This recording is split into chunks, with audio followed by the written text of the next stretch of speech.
यह जगत सारा क्षणिक है और आत्मा एक नित्य है। आत्मा का अनुभव बस एकमात्र नित्य है।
चैतन्य स्वभावी भगवान आत्मा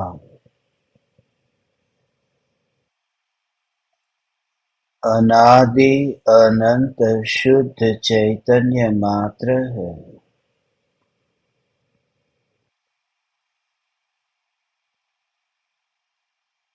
ज्ञान मात्र है।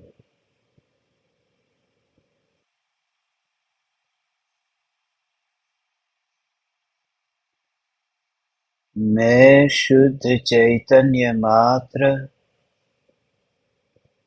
ज्ञान मात्र, भगवान आत्मा हूँ। प्रति समय यह जागृति बनी रहे।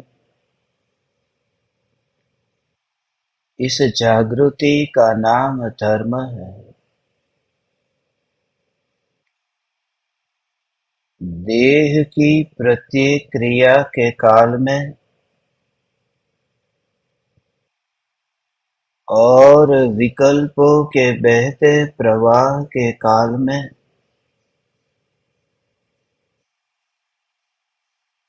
ज्ञानी को प्रति समय यह जागृति रहती है कि मैं चैतन्य तत्व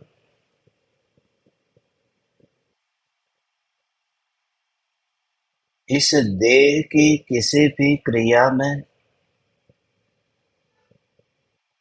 और विकल्पों के बहते प्रवाह में कहीं भी मिला नहीं हूँ। ऐसा शुद्ध चैतन्य तत्व मैं हूँ।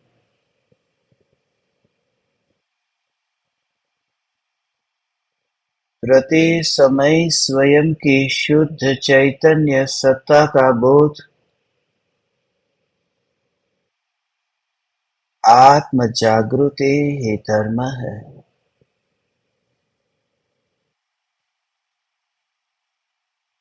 चैतन्य तत्व की स्व संवेदन प्रत्यक्ष निर्विकल्प अनुभूति होते ही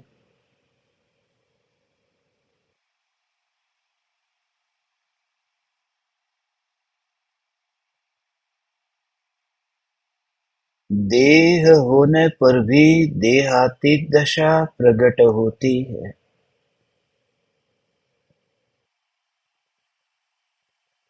निर्विकल्प अनुभूति निर्द्वंद है।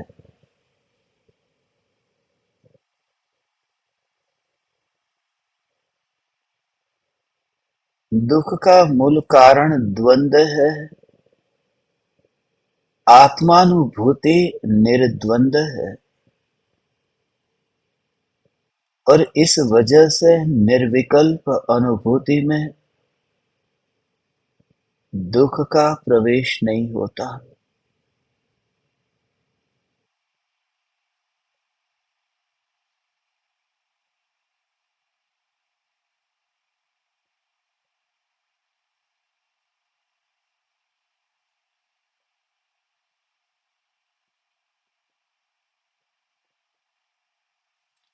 वर्तमान अवस्था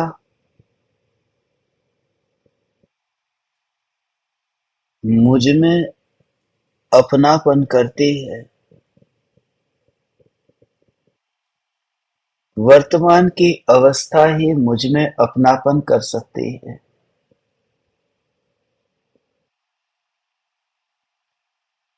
भूत और भविष्य की अवस्था जो वर्तमान में है ही नहीं, जिसकी मृत्यु हो चुकी है या फिर जिसका जन्म ही नहीं हुआ, वह व्यक्ति इस सागर की गहराई में जाके डुबकी कैसे लगाएगा? जो है वही डुबकी लगाता है। इसलिए सबसे पहले निर्विकल्प अनुभूति का बोझ अपने सिर से उतारने के लिए इस प्रकार से निर्णय करना अनिवार्य है कि कोई अनंत काल की चिंता करने की जरूरत नहीं है कि मुझे धर्म करना है, मुझे मोक्ष पाना है, मुझे पुरुषार्थ करना है, तो अनंत काल के लिए मेहनत करनी पड़ेगी। यद्यपि प्रत्येक समय की पर्याय में पुरुषार्थ होता है, मगर भविष्य की समय का पुरुषार्थ यदि वर्तमान में विकल्प में आए तो वर्तमान का पुरुषार्थ भंग होता है। 10 किलोमीटर के बाद में आने वाला जो मोड़ है, उस मोड़ को मैं वर्तमान में ही याद करने लगूं और उन्हीं के विकल्प में मैं मस्त हो जाऊं, तो वर्तमान में यहां जो मोड़ आया है, इस मोड़ से अकस्मात हो जाएगा, क्योंकि मैं यहां पर नहीं था, मैं आगे चला गया था।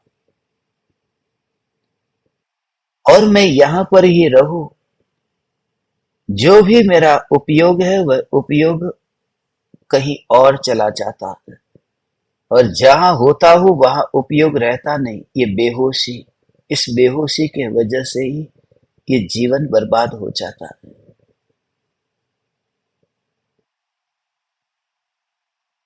होश न हो तो पता ही नहीं चलता कि इतने बरस कैसे बीत गए हैं। जिंदगी ही पूरी बीत जाती है। जिस ज्ञान को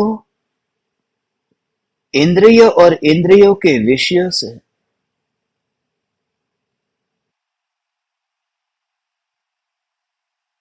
पर में जाकर फैलना होता था, उस ज्ञान का फैलना अब रुक जाना, क्योंकि ज्ञान का विस्तार सबसे अधिक है। ज्ञान का ऐसा स्वभाव है कि वर्तमान में मध्य लोक में रह करके भी ऊर्ध्वलोक को जानता है। यहाँ लोक में ऐसी कोई ज्योति नहीं कि ज्योति जलती है यहाँ और पास के कमरे में प्रकाश फैले। कभी कोई खाली जगह हो, कहीं खिड़की हो, कहीं दीवार टूटी हो, तो पास के कमरे में भी प्रकाश पहुंच सकता है, मगर उसकी भी सीमा है, कितने तक पहुंचेगा।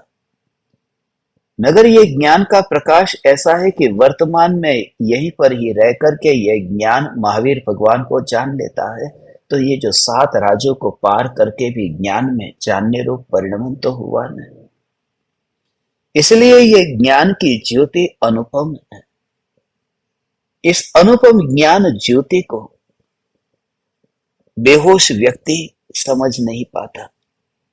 लोक के अग्रभाग में सिद्ध भगवान वर्तमान में ज्ञान ज्योति से प्रकाशित हुए, और यदि दूर दृष्टि से देखे तो 7 राजू पार ऐसे सिद्ध परमात्मा नहीं, अनंत प्रदेशों से अत्यंत दूर ऐसा अलोकाकाश वर्तमान की ज्ञान ज्योति से प्रकाशित होता है।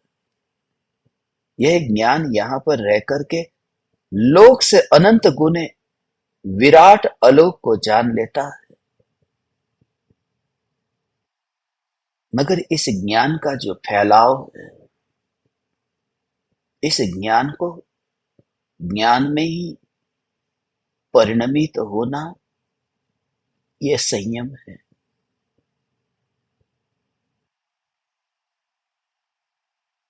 संयम की परिभाषा जिस तरह से हमने समझी है, और उसी में ही हमारा जीवन, उसी में ही हमारा धर्म शुरू होता है, वही पूर्ण होता है।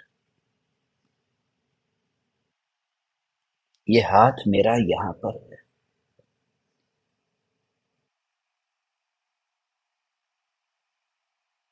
और पड़ोसी की गाड़ी, पड़ोसी की स्त्री, पड़ोसी का धन, रुपये, सोना चांदी, वह सब दूर है।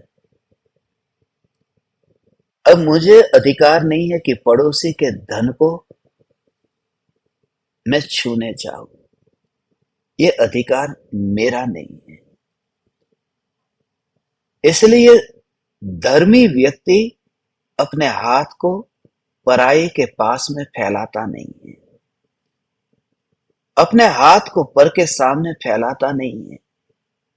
वह भिखमंगा नहीं होता, वह भोगों का भिखारी नहीं होता, वह लुटेरा नहीं होता, वह बेईमान नहीं होता है, क्योंकि अपने हाथ को वहां फैलाना, बस वो मैं काम न करूंगा।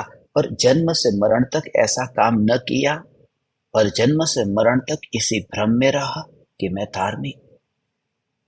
मगर सिर्फ हाथ को पड़ोसी के घर तक न पहुंचे और अपना हाथ अपने पास रहे, इसमें धर्म नहीं है। ये जो ज्ञान है, जो आत्मा का है भगवान, और आत्मा का ज्ञान आत्मा में ही समा जाए, इतना तक न फैले कि यहां देह है। और उस ज्ञान के सिमटने की कला आज हम समझेंगे। ये ज्ञान कैसे सिमट जाता है। ज्ञान अंतर में कैसे सिमट जाता है, अंतर में कैसे सिमट जाता है। जितना फैला था, बस वहां से नाता टूट गया, ये ज्ञान अंतर में आ गया, अपने आप आ गया, अपने आप आ गया। यहाँ इलास्टिक इस दीवार से बंधा है और उस दीवार से बंधा है। उस दीवार से सामने जो इलास्टिक बंधा हुआ है, और वो वहां से कट गया, और फिर उस इलास्टिक को इस दीवार पर लाने के लिए मैं उसके लिए कौन सा प्रयास करूं। कुछ नहीं करना पड़ता। पराई दीवार से बंधा हुआ इलास्टिक कट जाता है तो ऑटोमेटिक इस दीवार पर आ ही जाता है।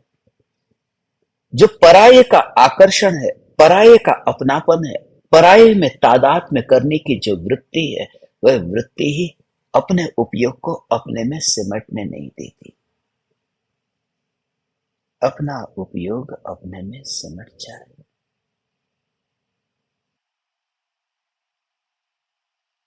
हरिपूर्ण ज्ञान, यह ज्ञान, यह ज्ञान, यह ज्ञान, इस ज्ञान का पता ही नहीं चलता। बेहोशी हो तो पता नहीं चलता, जागृति हो तो सब कुछ दिखाई देता है। बेहोशी में ये परमाणु ही दिखाई देते हैं, देह ही दिखाई देता है। और जागृति हो तो देह के भीतर भी जो है वही भी दिखाई देता है। और यदि जागृति प्रबल हो जाए तो फिर वही दिखाई देता है, देह तो दिखाई ही नहीं देता।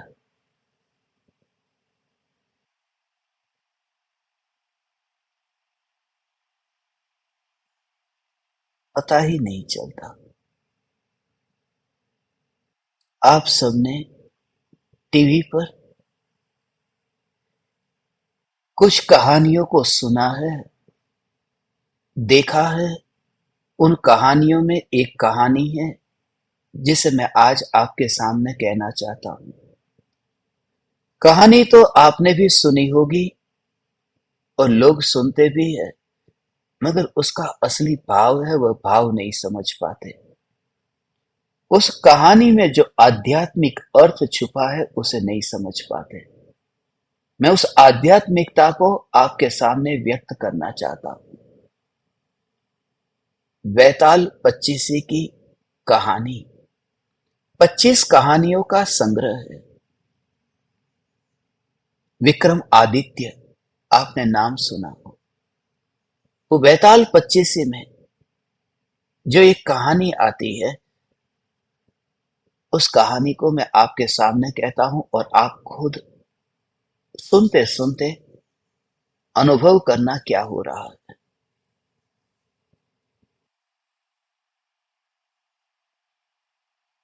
एक सम्राट था।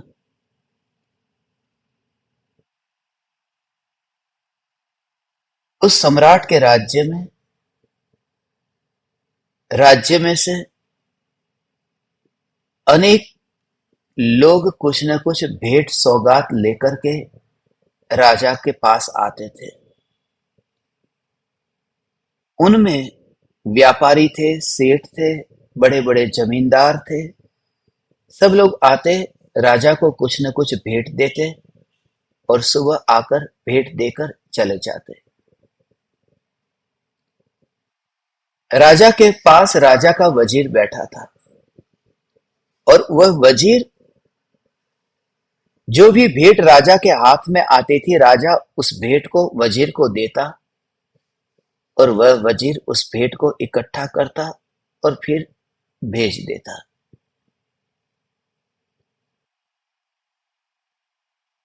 उस दौरान एक फकीर राजा के पास आया और फकीर ने राजा को एक फल भेंट में दिया।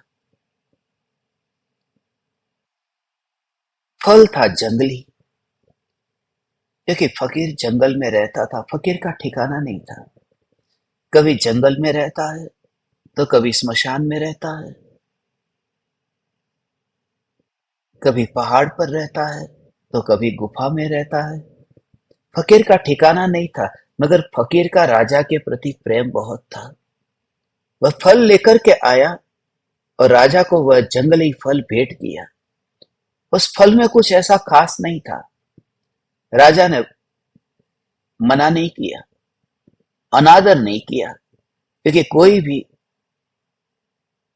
व्यक्ति कुछ न कुछ भेंट लेकर के आए तो उसकी भेंट का मूल्य कितना है ये नहीं देखते, उनके भावों को देखते हैं, उनके अंतर आत्मा को देखते हैं। ये समझ करके ही राजा ने वह फल ले लिया और वजीर को दे दिया। यह फकीर दूसरे दिन फिर वह फल लेकर के गया और दूसरे दिन फल लेकर गया और फिर राजा को दिया और राजा ने वह फल वजीर को दे दिया। ऐसा ही करीब 1 बरस तक चलता रहा। मगर एक बार ऐसा हुआ कि जब वह राजा को वह फल मिला और वह फल राजा ने वजीर को दिया, मगर वहां पर बंदर बैठा था। उस बंदर के पास वह फल पहुंच गया।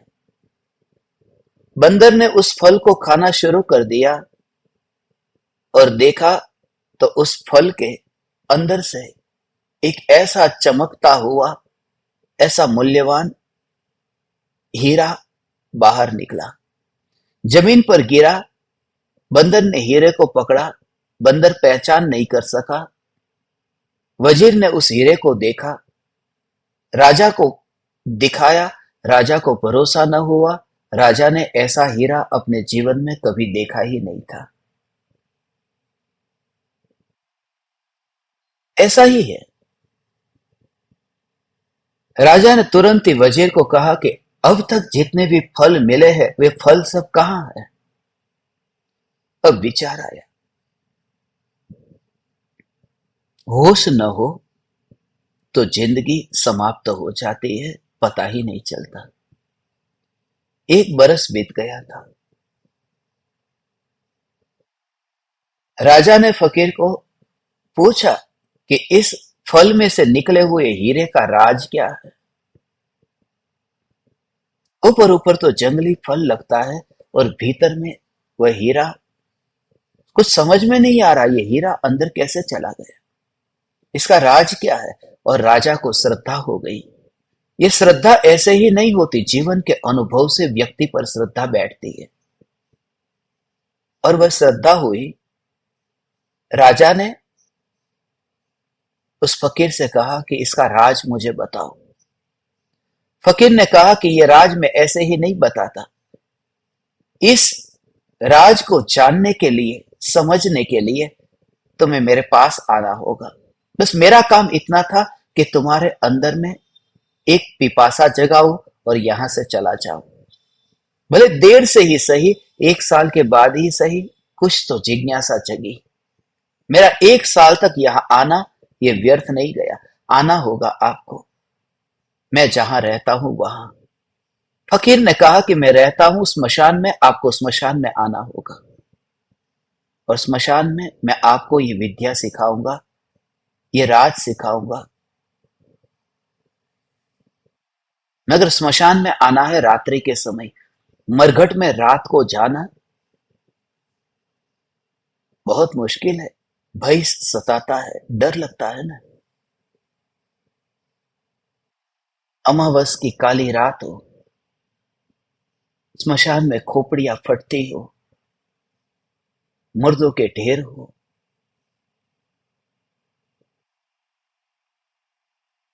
राजा पहुंच गया। अकेला जाना था, किसी को साथ में लेकर नहीं जाना था। फकीर ने एक शर्त रखी थी कि जब तुम आओ तब तुम बोलना मत। ये सबसे बड़ी शर्त थी, क्योंकि साधारण व्यक्ति के लिए ये बहुत मुश्किल है कि जब भय में हो तब कुछ न बोले। अक्सर ऐसा होता है कि जब हम भय में होते हैं तब कुछ न कुछ बोलने का मन करता ही है। इसलिए भय में होते हैं तो माला करने लगते हैं, भय में होते हैं तो मंत्र जाप करने लगते हैं, भय में होते हैं तो हनुमान चालीसा बोलने लगते हैं, भय में होते हैं तो भक्तामर का पाठ करने लगते हैं। मगर इस फकीर की शर्त थी कि कुछ भी बोलना नहीं है, चुपचाप आना है।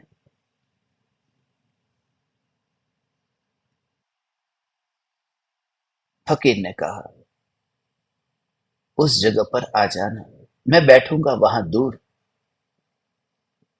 और तुम्हारा इंतजार करूंगा। राजा चला गया रात के समय, ये राज जानने के लिए। फकीर ने वहां पर जाकर के पहली कसौटी की। तुम्हें एक काम करना है, काम ये करना है कि सामने जो पेड़ है, दूर से दिखाया पेड़, सामने जो पेड़ दिख रहा है उस पेड़ पर एक लाश है। उस लाश को काट करके मेरे पास में लाना है, वहां जो चिपक रही है ना। पहले तो राजा को बहुत डर लगा कि ये लाश के पास जाऊं और उसे काट करके फिर लाना, और कोई नहीं है यहाँ, न वजीर है, न मंत्री है, न कोई प्रजाजन है।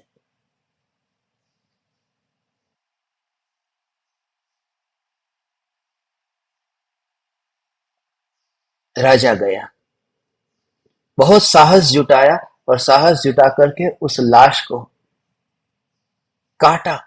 वह लाश नीचे गिरी। लाश नीचे गिरते ही राजा डर गया, अब क्या करूं। लाश को उठा करके ला रहा था, तभी लाश में से आवाज आई। लाश ने कहा कहां लेकर के जा रहे हो? बोले उस फकीर के पास में।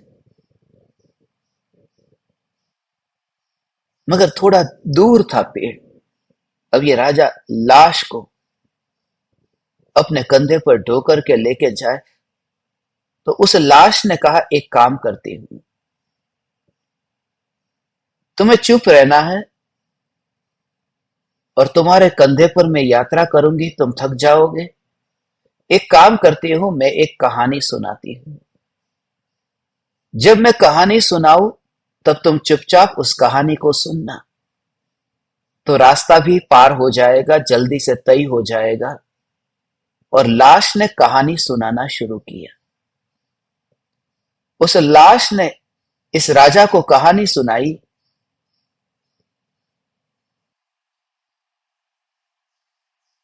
कि एक राजा था।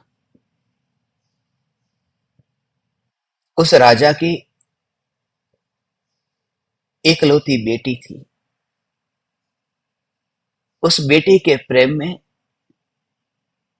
तीन लोग, तीन बुद्धिमान पागल हो गए। तीनों की चाहना थी कि वे सब इस राजा की इस एकलौती बेटी के साथ में विवाह करें।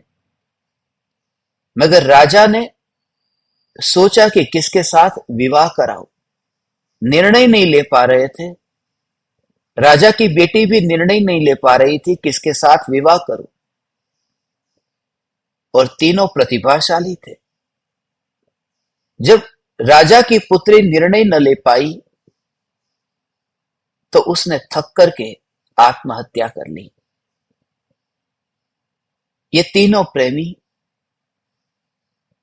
प्रेमिका के विरह में। अब हुआ यूं कि जिस राजा की युवती ने आत्महत्या कर ली है, वो आत्महत्या करने के बाद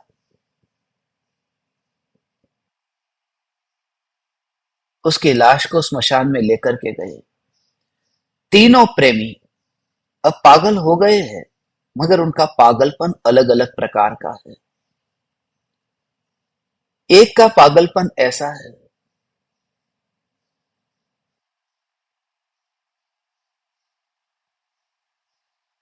कि उसने तो लड़की की जो लाश जली थी और वहां पर जो राख बची थी स्मशान में, जो चिता जलती है और राख वहां नीचे खिलती है, गिरती है, इकट्ठी होती है, उस राख के साथ में ही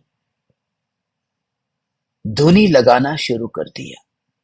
उसी के साथ में उसे ही अपने ललाट पर लगाता, उसी के साथ में ही वो रहता, उसे अपने हाथ में लेता, फिर ललाट पर लगाता, फिर खीरती, फिर उठाता, फिर उसके साथ नाचता। वह सब ये करने लगा। दूसरा प्रेमी है, उसने सोचा कि वह तो यहां बची नहीं, और इस राख में क्या, उसके जो अस्थि थे, वो अस्थि उसे लेकर के उसने सोचा मैं चला जाऊं, गंगा में जाकर उस अस्थि को विसर्जित करूं। दूसरा प्रेमी अस्थि को लेकर के चला गया। इतना प्रेम करता था कि अस्थि से दूर नहीं रह पाता था। तीसरा प्रेमी है, उस प्रेमी ने विश्व में भ्रमण करना शुरू कर दिया। वो वहां रुका ही नहीं। उसने सोचा कि मैं विश्व की यात्रा करूं, कहीं कोई मुझे मंत्र तंत्र जानने वाला, कोई विद्वान, कोई पंडित मिल जाए, कोई मुझे ऐसा मंत्र मिल जाए कि मेरी प्रेमिका को मैं कैसे भी करके फिर जिंदा कर दूं।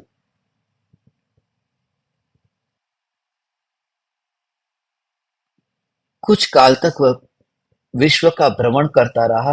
वहां कोई ऐसा उसे विद्वान मिल गया, उसने मंत्र दिया, मंत्र लेकर के वापिस आया। जब वह वापिस आया और यहां पर आकर के उन मंत्रों का उपयोग किया, वह युवती जिंदा हो गई। जिंदा होने के बाद में फिर वही झंझट कि तीन युवक में से किस युवक को वह लड़की मिले। अब निर्णय कर पाना बहुत मुश्किल है। यह सब कहानी लाश सुना रही है, मगर बोलना कुछ भी नहीं था।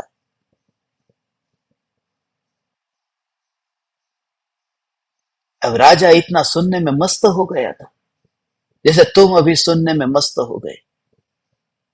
वो ऐसे ही सुनने में मस्त हो गया था। लाश ने पूछा कि ये तीन युवकों में से किस युवक के पास में वो लड़की जानी चाहिए।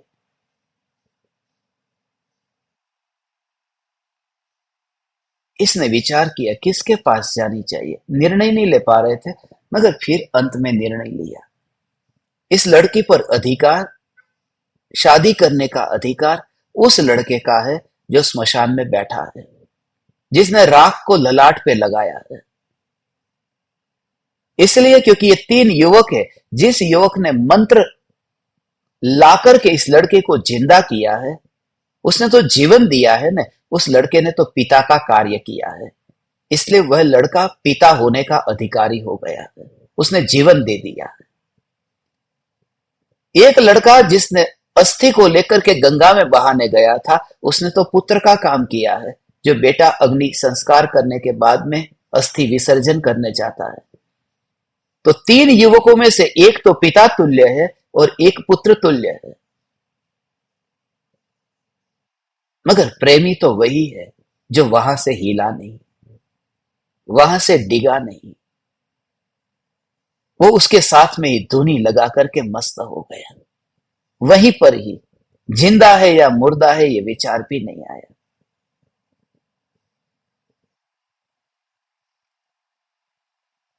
लाश ये सब कहानी सुना रही थी। तब तक राजा ये भूल ही गया था कि किस फकीर के पास में लाश को लेने जाना है और मैं किसके लिए यहां आया हूं। ये कहानी इतनी प्रीतिकर थी। ये जैसे पहली कहानी मैंने आपको सुनाई, तीन युवक और एक युवती, ऐसी ये एक कहानी नहीं है। ऐसी बेताल पच्चीसी में 25 कहानियां हैं और 25 कहानियों में यह पहली कहानी है। और इन सभी कहानियों का यही लक्ष्य है, उद्देश्य है।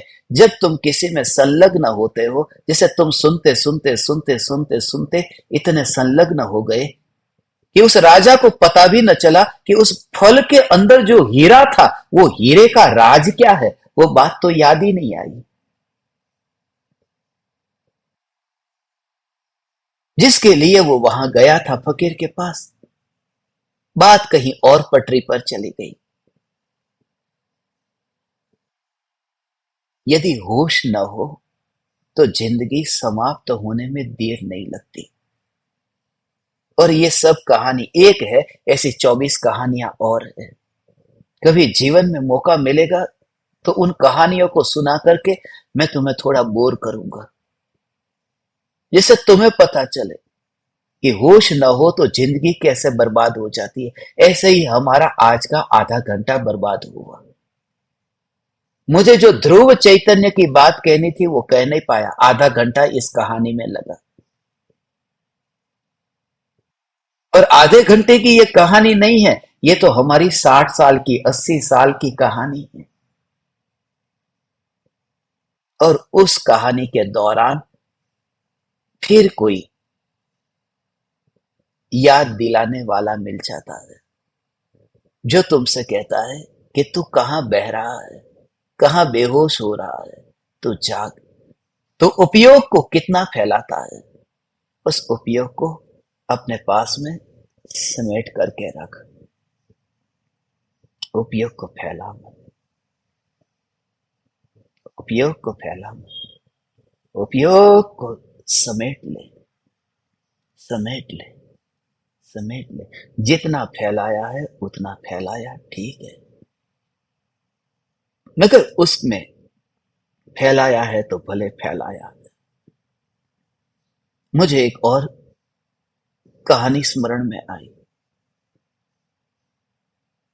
एक राजा ने अपनी बेटी का विवाह करने के लिए सभी राजकुमारों को आमंत्रण दिया था और ये शर्त रखी थी कि राज्य में यहां पर आपके सामने जो दिख रहा है मखमल जैसा मुलायम गालीचा, उसके मध्य में एक हीरा रखा है। उस हीरे को लेकर के कोई आएगा, बहुत दूर था वह, उस हीरे को लेकर के जो मेरे पास आ जाएगा उसके साथ मैं अपनी बेटी का विवाह करूंगा। मगर एक शर्त है, वो जो गालीचा है, जिस गालीचे के मध्य में ही ये हीरा है, उस गालीचे के ऊपर किसी का पैर नहीं पड़ना चाहिए और हीरे को लेकर के आना है। बहुत से राजकुमारों ने उल्टा सिर के बल पर हाथ रख करके उल्टे उल्टे होकर के जाने का प्रयास किया, मगर फिर गिर ही गए और पैर गलीचे को छू गया। मगर एक कोई ऐसा राजकुमार था, मेरे जैसा, तुम्हारे जैसा। उसने सोचा कि राजा ने कहा है कि गलीचे के जो बिल्कुल मध्य में जो हीरा है उस हीरे को लाना है, मगर पैर नहीं पड़ना चाहिए। राजा ने पैर का मना किया है ना। उसने क्या किया, उस गलीचे को लिपटता गया, लिपटता गया, सिकुड़ता गया, सिकुड़ता गया, सिकुड़ता गया, और फिर चलता गया, और फिर वहां तक मध्य तक पहुंच गया और हीरे को उठा लिया।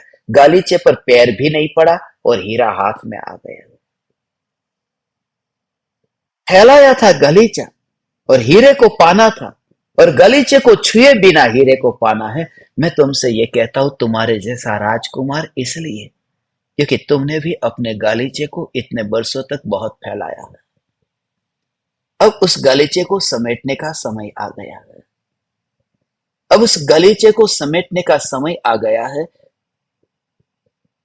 गालीचा फैलाने का अर्थ ही क्षयोपशम ज्ञान का विकास है, बुद्धि का विकास है। बहुत ज्ञान पाया, बहुत कुछ जाना, बहुत कुछ सुना, विचार किया, बहुत कुछ तुमने सीखा है। ये गलीचा बहुत फैलाया है। गलीचा तुमने ही अपने, वहां तो राजा ने फैलाया था, यहां तुमने ही उस गलीचे को अपने हाथों से फैलाया है। मगर उस गलीचे को छूना नहीं है। गलीचे को छुए बिना ही फिर गलीचे को सिकुड़ते जाना है, सिकुड़ते जाना है, और चैतन्य हीरे तक पहुंचना है। क्षयोपशम ज्ञान की स्पर्शना किए बिना ही चैतन्य रत्न की प्राप्ति कैसे होगी, ये तुम्हें अब वह कला आनी चाहिए। क्योंकि बहुत ज्यादा फैला हुआ गलीचा फिर बहुत नई नई झंझट खड़ी करता है। इसलिए आज का दोहा भी संजोग से अपने उपयोग को, अपने ध्यान को, अपने ज्ञान को सिकोड़ने का दोहा है। बहुत ही सही समय पर सही दोहा आया है। ये प्रकृति की व्यवस्था भी देखो, एक ज्ञान दीपक, प्रकृति की व्यवस्था देखो। बिल्कुल किनारा आया। 199 नंबर का ये दोहा। कल रामनवमी का दिन है, आज अष्टमी का दिन है। कल 200 नंबर का दोहा है। कल रात्रि में हमारी मीटिंग है, शाम को 7:42 को मीटिंग रखी है।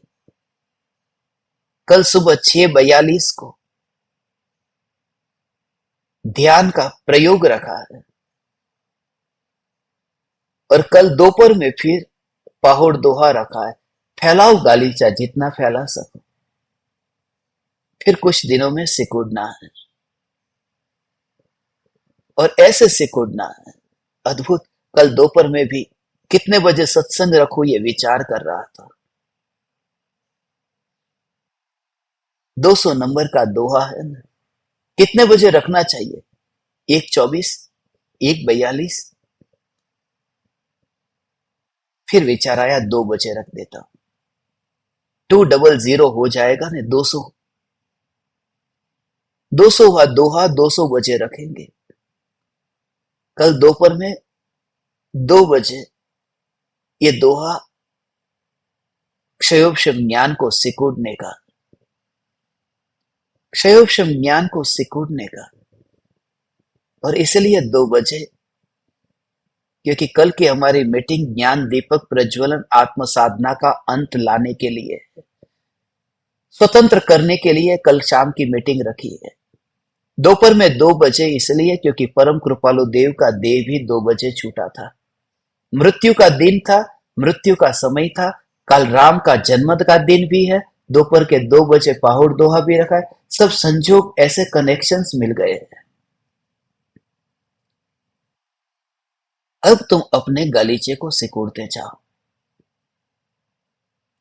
अब तुम बड़े हो गए हो, अब तुम विद्वान हो गए हो। कब तक अपने पापा की उंगली को पकड़ करके चलते रहोगे? कब तक तुम किसी और का सहारा लेकर के चलते रहोगे? तुम उस हीरे तक पहुंच जाओ और क्षयोक्षम ज्ञान की स्पर्शना के बिना।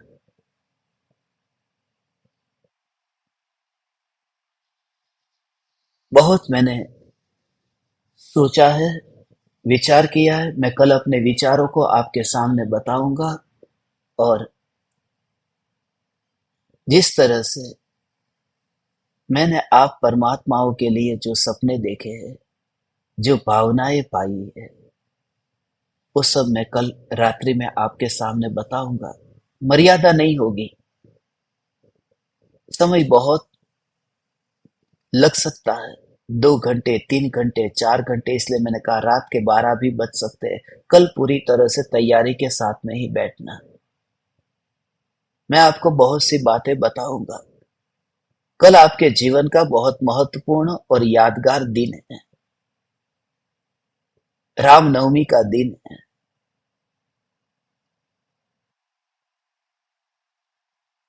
सिमटते जाओ, अब अपने में आते जाओ, अपने में आते जाओ।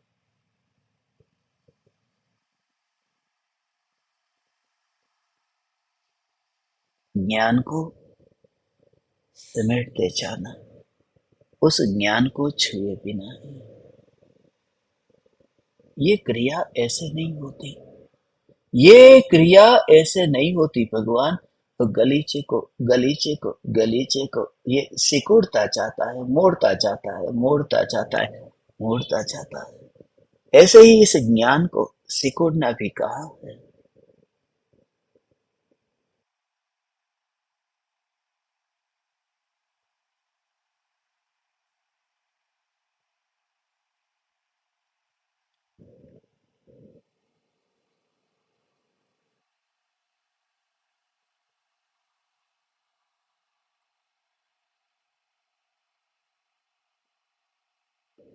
ऐसा ये ज्ञान, ज्ञान, ज्ञान, ज्ञान, ज्ञान, ज्ञान, ज्ञान, ज्ञान, ये ज्ञान को भी सिकुड़ना कहा है।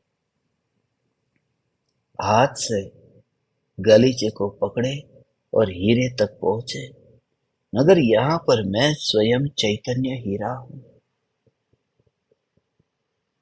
हीरा कभी गलीचे को सिकोड़ने के लिए जाता नहीं है। हीरा मध्यस्थ है, मध्यस्थ है। वो परिधि पर नहीं है, वो केंद्र पर है। और ये जो केंद्र, ये ज्ञान सत्ता ही मैं हूं। तो तुझे तुरंत ही अलग टुकड़ा दिखाई देगा, अलग टुकड़ा, जिसमें कुछ भी पौष्टिक तत्व नहीं। जो पड़ा है, लगता था कि वो उसी के साथ में है, मगर जो गया वह भीतर में, अंतर में ही गया।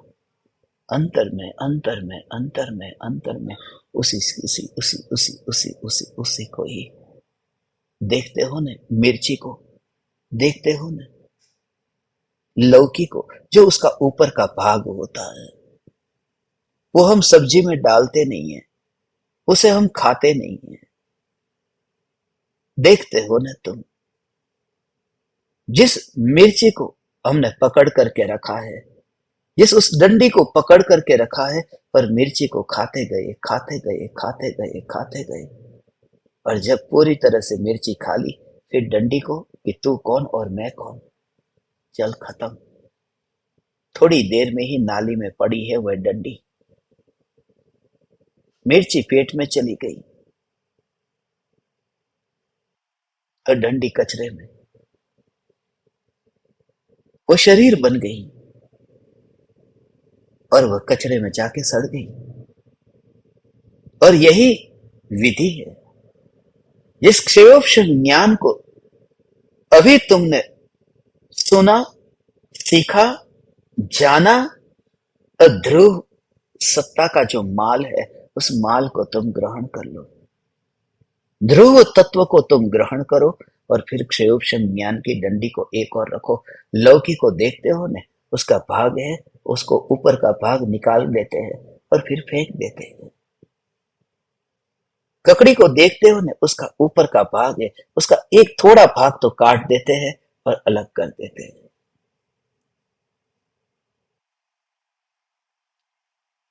और यही विधि, विधि यही है कि जो बुद्धि है, जो ज्ञान है, जिस ज्ञान से तुम न्याय तक पहुंचोगे, फिर इस बुद्धि रूप जो ज्ञान है, ये जो सुना हुआ ज्ञान है, ये जो सीखा हुआ ज्ञान है, इस ज्ञान को फिर वहां प्रवेश नहीं मिलना चाहिए।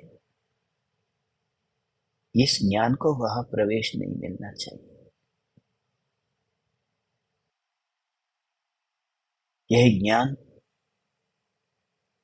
जिस ज्ञान के लिए यहाँ ध्रुव की ध्रुवता में अब प्रवेश नहीं है। बस,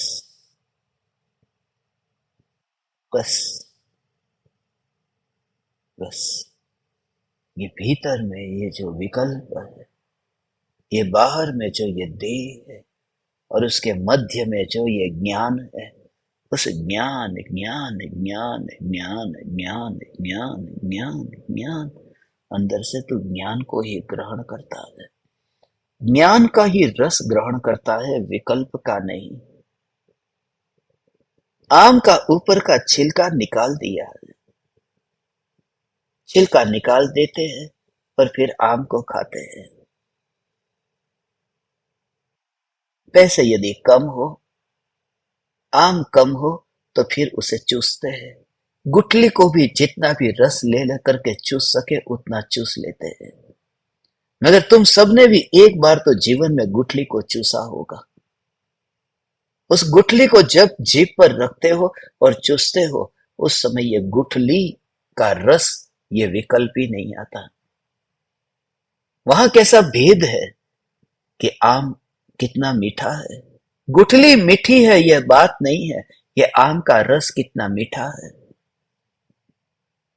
दांत, जीभ, होठ, ये सब गुठली को ही छू रहा है। वहां आम की तो कल्पना भी नहीं हो सकती कि आम का आकार जब लाया था, जब थैली में था, जब टेबल पर था, ऐसा तो कुछ भी वहां रूप नहीं दिखाई देता। मगर उस समय भी वह जो आम, वह जो भाव अंदर में आया है, मैं तुझसे यह कहता हूं,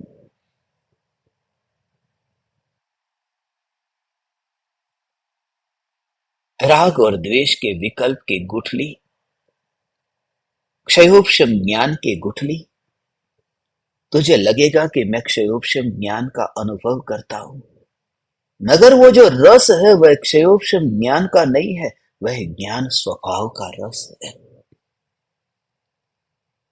ओ ओ ओ ओ ओ ओ ओ ओ, ऐसा ये ज्ञान ज्ञान ज्ञान, उसका रस नहीं, वह ज्ञान स्वभाव का रस है। ज्ञान स्वभाव का रस है। स्वभाव, स्वभाव का रस तरंग है क्षयोपशम ज्ञान की।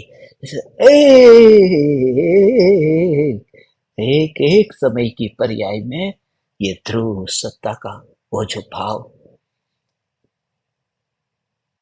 बोट में बैठे हैं, सागर में लहर उठती है, बहुत बार ऐसी बोट में बैठा हूं, ये बिल्कुल तरंगों के साथ में वहां पर ही हाथ लगता रहता है, सागर उछलता रहता है, उछलता रहता है, उछलता रहता है, उछलता रहता है। और उस समय एक बार ऐसा हुआ, इस बार जब सोमालिया गया था तो जिस छोटी बोट से वह जो किडनैप करके लेकर के जाते हैं, समुद्र के मध्य में एक बड़ी बोट होती है, उन्होंने जिस तरह से मुझे बताया, उस बोट में मुझे बैठना था, वो देखना था क्या होता है। और जब मैं वहां गया, उन्होंने कहा कि यहाँ तक आए हो तो थोड़े फोटो भी खींचो, मगर बात कहीं बदल गई थी। वो हाथ छू गया था तरंग को, और पता नहीं उसकी एक बूंद जीभ पर आ गई। वह खारा रस, वह जो खारा रस है, उस खारे रस में ये क्या चख लिया मैंने, तरंग को चख लिया या उसके खारे स्वभाव को चख लिया। तरंग को चखने का तो विकल्प ही नहीं आया, तो जो भी तूने एक शब्द सुना, एक दोहा सुना, एक गाथा तूने सुनी, तूने जो पढ़ा, तूने जो पढ़ा, वो पढ़ा, पढ़ता गया, पढ़ता गया, पढ़ता गया। पढ़ना, इसमें कोई तकलीफ नहीं थी। सिर्फ उसमें तुझे जो स्वभाव का अनुभव होना चाहिए था, उससे ही वंचित रह गया। वो पानी जब जीप पर आया, तब भी तू तरंग के सपने ही देखता रहा, और वह खारा स्वभाव पानी का है, वो समुद्र का है। ये खारा समुद्र मैंने चख लिया है। कोई पूछे कि सागर कैसा होता है, कि खारा होता है। पेट में तो एक गिलास पानी भी नहीं गया था, और पूरा ऐसे ही ज्ञान, ऐसे ही ज्ञान। तो वही वह दोहा पढ़ करके हम गए थे वहां। हे ज्ञान दीपक, ये भेद ज्ञान की कला है। ये सत्संग तो हम करेंगे जब तक भाव आएगा, मगर तुम मेरे बंधन में क्यों बंधते हो? बंधन में क्यों बंधते हो? तुम मुक्त होकर के तुम अपना जीवन जियो। मौका मिलेगा सत्संग करेंगे, पाहुर दोहा पूरा करेंगे, करेंगे। मगर तुम गुलाम क्यों होते हो? गुलाम मत हो जाओ। तुम मुक्ति चाहते हो, मैंने तो पहले दिन से ही तुम्हें सिद्ध के रूप में देखा। तुम मुक्ति चाहते हो न? उस उछलती तरंग में मैंने यही चाहा कि चल साथ में, चल साथ में। जो आदमी मुझे उस बोट में बिठाकर लेके गया था, पूरी संभावना थी कि वो किडनैप करके भी लेके जाए। समुद्र के बीच में वो ऐसी जगह ले जाएगा जहां कोई ना अता, न पता, न फोन, न मोबाइल, कुछ भी नहीं। और फिर किनारे पर आकर के कहेंगे रिश्तेदारों को कि लाओ तुम 5 लाख, 10 लाख, 20 लाख, जैसा आदमी के पैसे भेजो, आपका आदमी हमारे पास में है। मगर वो देखने मुझे जाना था, क्योंकि ये अनुभव होना था। वो बोट को हाथ लगा और एक बूंद जीप पर आ गई। हाथ से ही वहां पर ऐसा करने गया कि वह बूंद जीप पर आ गई, और यही कि सागर खारा है। उसने कहा कि इन लहरों में यहां तक आकर के थोड़ी फोटो तो खींचो। बड़ी मुश्किल से उसने एक दो फोटो खींची है, वो भी सीधी नहीं आई, ब्लर हो गई।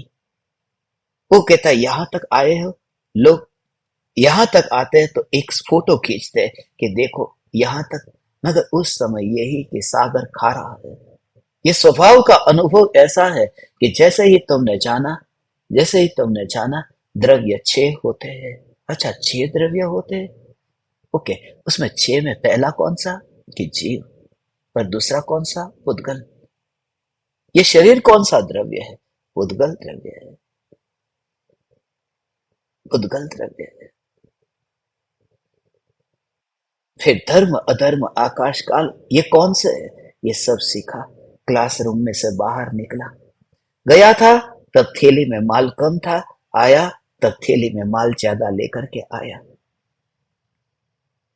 गया था तब खोपड़ी में थोड़ी बुद्धि कम थी, अब थोड़ी बुद्धि ज्यादा बढ़ गई। गया था तब तरंग नीचे जा रही थी, जब वापिस आया तब तरंग उठी है। मगर जीप पर जो पानी आया है, उसे तो पता भी नहीं। उस समय या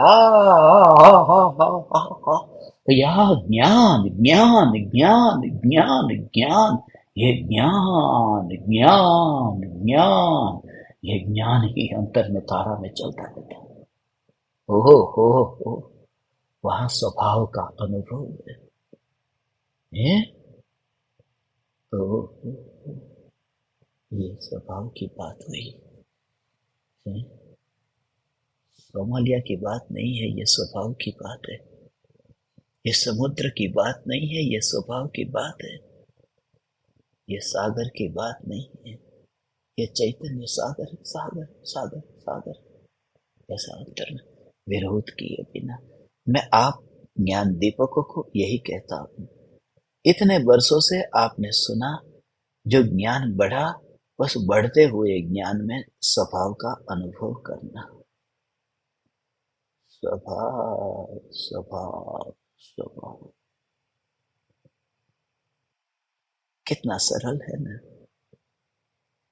दृष्टांत से समझ में आता है ना भगवान, शास्त्र से ऐसे ही समझ में नहीं आता, इसलिए थोड़ा दृष्टांत से समझ में आता है, घटित कर सकते हैं। क्योंकि ये लोग ऐसा अनजान लोग है जहां का कुछ पता नहीं है, और ऐसी जगह, सत्य कहता हूं, ऐसी जगह पहुंचने के लिए एक जिंदा व्यक्ति की जरूरत है।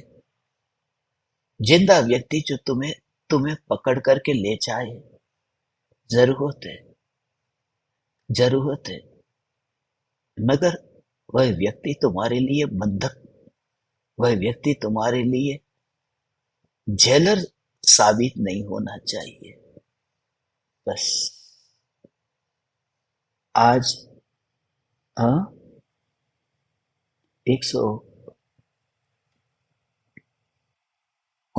199वां दोहा है।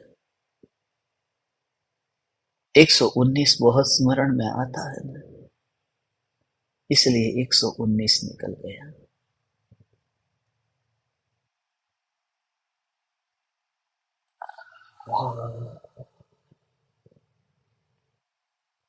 इंद्रिय पसरो निवार्य इम मण जान ए परमथो अपा मल्लि विनाणमो अवरो विडा विडसथो। रे मन, तू इंद्रियों के फैलाव को रोक और परमार्थ को जान। ज्ञानमयी आत्मा को छोड़कर अन्य जो कोई शास्त्र है वे तो वितंडावाद है। ये साहस मुनिवर रामसी का ही हो सकता है। क्या कहते हैं कि इस ज्ञान को सिकुड़ ले, ज्ञान को सिकुड़ता जा, सिकुड़ता जा, सिकुड़ता जा, फैला मत। फैला तो ऑलरेडी फैलाया है, बहुत फैल चुका है। अब तो इस ज्ञान को सिकुड़ना है। जो ज्ञान पर में इतना फैला हुआ है, फैले हुए ज्ञान को सिकुड़ने का मतलब क्या है? क्या कोई ऐसी गोली खानी है कि जो याद है वह सब भूल जाए? क्या पत्थर के साथ में सिर को पटकना है कि जितना याद है वह सब भूल जाए? या फिर आत्महत्या कर लो? नहीं, ये उपाय नहीं है। आत्महत्या करने से न ज्ञान घटता है न बढ़ता है, ये उपाय नहीं है। मगर ये जो फैलाया हुआ, ये ये जो फैलाया हुआ ये व्यापार है, उसका क्या करना? इसलिए आपने कभी ये कल्पना की कि ये व्यापार क्यों कहा? ज्ञान और दर्शन का जो व्यापार है वही तो उपयोग है। उपयोग का जो व्यापार है ये व्यापार कहा है। जानना देखना, जानना देखना, जानना देखना, जानना देखना, ये व्यापार है, ये व्यापार है। और इस व्यापार को समेटना, उसके लिए दुकान बंद कैसे करो? बस इतना ही करना है। जो फैला हुआ ज्ञान है उसे समेट लेने का मतलब क्या है?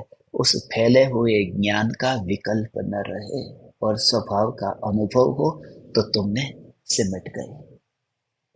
ज्ञान को कम नहीं करना है, दृष्टि बदल देना है।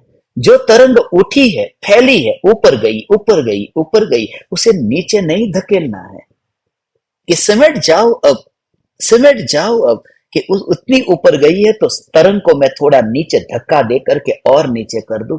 ये काम नहीं करना है। ऊंची उठी हुई तरंग है, सिर्फ जीभ पर आ जाए और सागर मीठा है ये अनुभव करना है। ये स्वभाव की अनुभूति है। हे चैतन्य परमात्मा, हे भगवान, हे भगवान, हे भगवान, कितना कितना सरल है। खाली प्रयोग करेगा तो तेरा उपयोग फैलता हुआ सिमट जाएगा, रुक जाएगा। ऐसा स्वरूप है भगवान। तो एक उपयोग का सिमट जाना है। यही जो चलता फिरता ये ज्ञान जो है ना, ये ज्ञान ये ज्ञान ही शास्त्र है।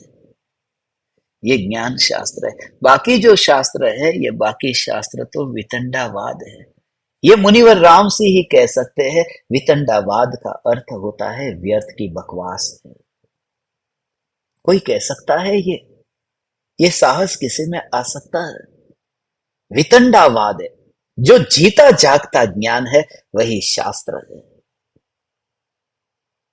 देखिए, जीता जागता ज्ञान, ज्ञान माने ज्ञान, चैतन्य। इस स्वरूप में कोई भेद नहीं है। इसलिए उन अक्षरों में भी अब मेरा रस नहीं है। यद्यपि यह भी एक ग्रंथ है, यह भी एक शास्त्र है। यदि पाहुड़ दोहा पढ़ करके भी यदि पाहुड़ दोहा पढ़ करके भी यदि इस ज्ञान का अनुभव नहीं हुआ, तो पाहुड़ दोहा भी हमारे लिए वितंडावाद बन जाएगा। हमने उपयोग किया या न किया, सागर में जाकर के लहरों की फोटो निकाल करके ही आ गए और बूंद न चखी तो सागर में गए ही क्या? सागर में तो जाना था उसे चखने के लिए। एक समय के ज्ञान की जो उठती तरंग है, उसी में ही ज्ञान का अनुभव अलग उसमें कितना है वो सब देखता ही नहीं। ऐसा सत्ता मात्र में भगवान, भगवान आत्मा, भगवान आत्मा, भगवान आत्मा, भगवान आत्मा, भगवान आत्मा, भगवान आत्मा, ऐसा अंतर में श्रद्धा का जो बस वो सब रहता है, बाकी सब जाता है। जब कंधे पर आत्मसिद्धि शास्त्र उठा करके जाता हूँ तो हमेशा ये भाव आता है, बैक पैक रखता हूँ, कंधे पर रखता हूँ, तो कंधे पर यहाँ पर उठाता हूँ ना, तो जाते समय भी ऐसा बहुत शास्त्र ही शास्त्र होते हैं और आते समय बैग खाली होता है। मगर जैसे मैं पकड़ता हूँ, उस बेल्ट को ऐसे पकड़ के रखता हूं ना, हमेशा ये विचार आता है कि जब शास्त्र भरे थे तब भी बैग को छू रहा था, वापिस भारत लौटा तो भी बैग ही छू रहा हूं। मेरी स्पर्शना तो बैग की हो रही है ना, अंदर जो भरा है उसकी नहीं होती है ना। तो तू हजारों शास्त्रों को ज्ञान में जानता हो, मगर स्पर्शना तुझे ज्ञान की होती है, अंदर जो भरे हुए है उसकी अनुभूति नहीं होती है। कभी भूल जाएगा तो थैला खाली हो जाएगा, मगर स्पर्श न, थैला नहीं लुटाने, थैला नहीं छूटाने, बस उसे पकड़ करके रख। ये जागृति का प्रयोग तुम प्रति समय करते रहो, ऐसी भावना पाता हूं। हे ज्ञान दीपक, अधिक तुमसे क्या कहूं। तुमने बहुत कुछ जाना है, बहुत कुछ सीखा है। जिन्होंने जाना है, जिन्होंने सीखा है, जिन्होंने बहुत कुछ ज्ञान पाया है, उनके लिए अब सिकुड़ने का समय आ गया। जिन्होंने नहीं पाया है वो तो और पाए, क्योंकि जब तक तुम अपने को फैलाओगे नहीं तब तक सिकुड़ेगे क्या। इसलिए फैलाओ, फैलाओ और फिर सिकुड़ो। और कभी फिर सिकुड़ने से भी यदि तुम्हें चैन न पड़े तो फिर फैला लेना, मगर जागृति रहे। फैलाते ही फैलाते मत जाना, सिकुड़ते भी रहना। फैलाओ, सिकुड़ो, फैलाओ, सिकुड़ो। उसमें ही तो ये कला है, ये अद्भुत कला है। सूरत की साड़ियों की दुकान को मैंने देखा है। ये व्यापारी जो साड़ियों को बेचते हैं ना, वो कैसे बेचते हैं? ग्राहक आते हैं ना, एक साड़ी, दूसरी साड़ी, तीसरी साड़ी, चौथी साड़ी। मुझे तो कभी कभी लगता है ये लेने वाली नहीं है, बहुत सी महिला खाली देखने जाती है। और 10 दुकान जाएगी तब एक दुकान से बड़ी मुश्किल से लेगी। 9 दुकान में तो साड़ी ऐसे ही व्यर्थ में गई ना। 1 2 3 जैसे वो दिखाता है ना, ये और फिर 10 20 ये अच्छी नहीं लगी, ठीक है, उसको फिर एक और करके फिर सिकुड़ लेता है। जब ग्राहक आता है तब फिर फैलाता ही जाता है। वो चली गई फिर पूरी सिकुड़ लेता है। फिर वो आई, क्योंकि उसे भी पता है कि एक साथ में 1 2 3 4 5 ऐसी 20 25 कर दूंगा तो उस महिला को पता है कि वो लेगी ही। उसको कम से कम इतना हो जाएगा, 25 50 साड़ियां इन्होंने दिखाई और कम से कम एक भी नहीं लेंगे तो कैसा लगेगा, लाओ ले लेते हैं।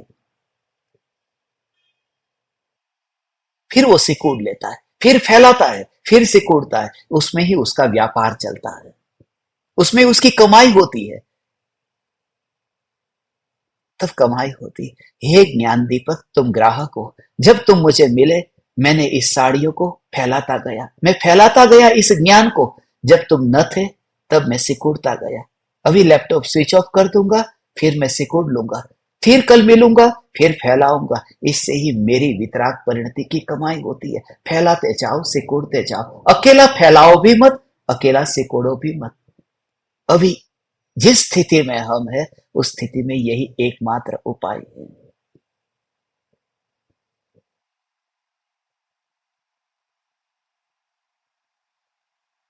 यही एकमात्र उपाय है। यही यही बाकी सब वितंडावाद है। ये सब वितंडावाद है, व्यर्थ की बकवास है। कितने शास्त्र को मैंने पढ़ा है, मैं उसकी गिनती नहीं करता। बस मेरा वैभव मेरे पास है।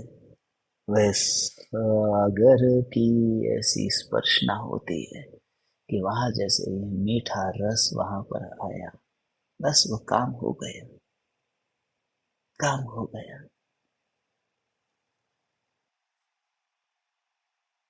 और वो बहुत बड़ा साहस था, समुद्र के बीच में उस आदमी के साथ में बोट में बैठना, और वो भी रमजान महीने में।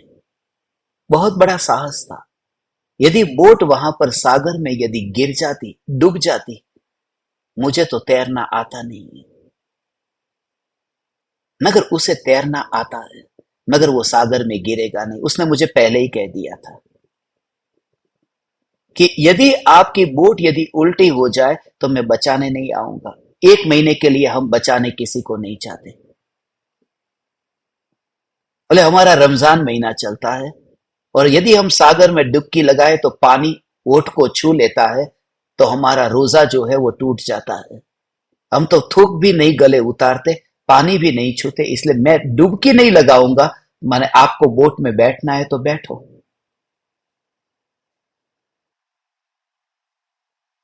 उसने कहा कि एक बूंद भी मेरे होठों को छू लेगी, मेरी जो प्रतिज्ञा है वो प्रतिज्ञा टूट जाएगी। हमारे में लिखा है, एक बूंद भी यदि तुमने चख ली तो उपवास टूट गया।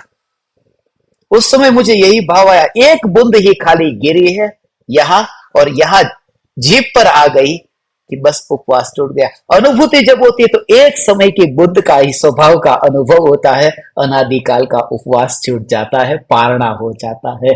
चैतन्य रस का पारणा होता है, चैतन्य रस का पारणा हो जाता है। आ। हे ज्ञान दीपक, हे चैतन्य परमात्मा, हे चैतन्य परमात्मा, बस बस इस जगत में आ, आ, आ, एक समय की पर्याय में वो एक ही खाली, कितनी तरंग थी, एक ही तरंग थी, मगर सारी तरंग मुंह में नहीं गई। तरंग की एक बूंद ही सिर्फ जीभ तक गई, और अनुभव हो गया सागर का। ऐसे ही न्याय की अनुभूति, आप परमात्माओं को प्रकट हो, जहां पर रहो, जहां पर रहो। मेरी दुआ, मेरी प्रार्थना हमेशा तुम्हारे साथ रहेगी। तुम सदाकाल मुक्त रूप से पक्षी की भांति विचरण करो। प्रणाम। आज रात्रि में 10 बजे रात्रि ध्यान प्रयोग के लिए मिलेंगे, और सभी को अपना अपना कैमरा बंद रखना है।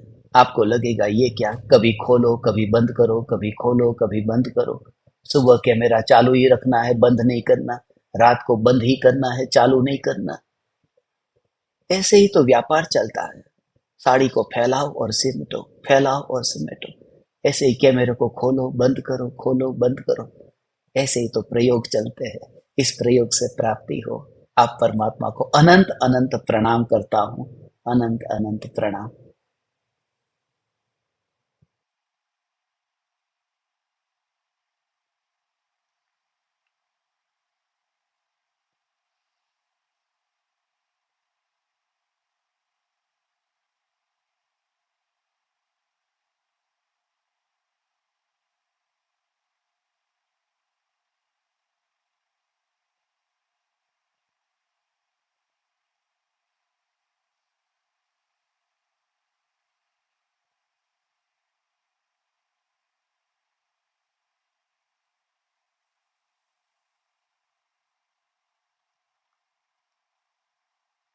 अहो अहो श्री सद्गुरु करुणा सिंधु अपार,